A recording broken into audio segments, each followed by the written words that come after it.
রায়গঞ্জ লোকসভা আসনের তৃণমূল প্রার্থী কৃষ্ণ কল্যাণীর সমর্থনে হেমতাবাদ থানা ময়দানে আয়োজিত মুখ্যমন্ত্রী মমতা বন্দ্যোপাধ্যায়ের নির্বাচনী জনসভায় কালিয়াগঞ্জ থেকে যোগদান করতে আসেন প্রচুর তৃণমূল কর্মী সমর্থকরা। লক্ষ্মীর ভাণ্ডার, সবুজ সাথী, কন্যাশ্রী সহ 8টি জনমুখী প্রকল্পের নামে সজ্জিত প্রায় 1000 টোটো র্যালি নিয়ে হেমতাবাদে মুখ্যমন্ত্রীর নির্বাচনী জনসভায় যোগদান করে তৃণমূল কর্মী সমর্থকরা। শনিবার সকালে কালিয়াগঞ্জের গ্রামীণ এলাকা থেকে দলীয় পতাকা এবং নীল সাদা বেলুন দিয়ে সাজানো টোটোতে চেপে হেমতাবাদের উদ্দেশ্যে রওনা দেয় তারা।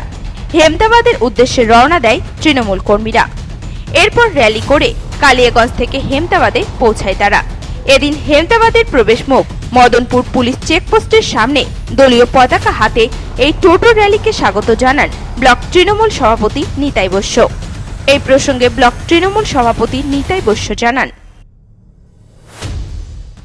আমাদের পশ্চিমবাংলার মাননীয় মুখ্যমন্ত্রী মমতা ব্যানার্জি যে সমস্ত জনহিতকর প্রকল্পগুলো পশ্চিমবাংলার মানুষকে উপহার দিয়েছে, আমরা আজকে তৃণমূল কংগ্রেসের কর্মীরা কালিয়াগঞ্জ ব্লকের 8টা পঞ্চায়েতের 8টা নাম দেওয়ার মধ্য দিয়ে কন্যাশ্রী, রূপশ্রী, সবুজ সাথী বিভিন্ন প্রকল্পের নামে আমরা প্রায় 1000-এর বেশি টোটো আমরা আজকে কালিয়াগঞ্জ ব্লক থেকে 8-9 থেকে 10,000 মানুষকে নিয়ে আমরা এই বর্ণাঢ্য একটা খুব রঙিন বেলুন টেলুন দিয়ে সাজিয়ে আমরা আমাদের প্রিয় মুখ্যমন্ত্রী মমতা ব্যানার্জির সভায় কৃষ্ণ কল্যাণী মহাশয়কে আমাদের জেতানোর জন্য তৃণমূল কংগ্রেসের প্রার্থীরা আমরা সভা করছি। দেখুন, পশ্চিমবাংলার যে তৃণমূলের সরকার মাননীয় মুখ্যমন্ত্রী মমতা ব্যানার্জির যে উদ্যোগ, যেটা গোটা পৃথিবীর মধ্যে, ভারতবর্ষ শুধু না গোটা পৃথিবীর মধ্যে অনন্য নজির তৈরি করেছে।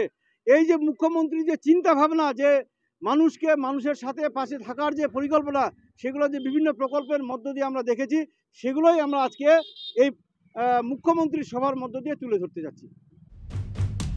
উত্তর দিনাজপুর থেকে বিশেষ প্রতিবেদন, নিউজ টুডে।